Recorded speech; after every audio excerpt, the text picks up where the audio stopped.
महाराष्ट्रात मोठी पडताळणी मोहीम राबवण्यात येते। 75 लाखांपेक्षा अधिक रेशन कार्ड धारकांची नावं वगळली जात आहेत। महाराष्ट्रात अन्न आणि नागरी पुरवठा विभागाकडून राबवण्यात आलेल्या मोठ्या पडताळणी मोहिमेमध्ये तब्बल 75 लाखांपेक्षा अधिक लाभार्थ्यांची नावं आता रेशन कार्ड यादीतून वगळण्यात येत आहेत। बनावट कागदपत्र, दुबार नोंदी आणि अपात्र लाभार्थ्यांच्या प्रकरणांवर केंद्र सरकारने आक्षेप घेतल्यानंतर ही कारवाई करण्यात येते। राज्यातील सार्वजनिक वितरण प्रणाली अधिक पारदर्शक आणि कार्यक्षम करण्यासाठी ही मोहीम हाती घेण्यात आली आहे। केंद्र सरकारकडून प्राप्त सूचनांनुसार आधार लिंकिंग, डिजिटल पडताळणी आणि उत्पन्न निकष तपासणी यावर भर दिला जातोय।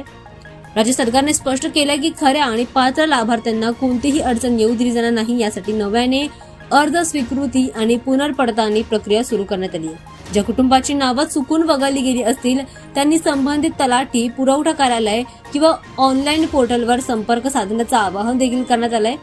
या निर्णयामुळे आता राज्यातील रेशन वितरण व्यवस्थेमध्ये मोठा बदल होण्याची शक्यता व्यक्त केली जाते। पारदर्शकता वाढवण्याच्या दिशेने हे महत्त्वाचं मानलं जाते।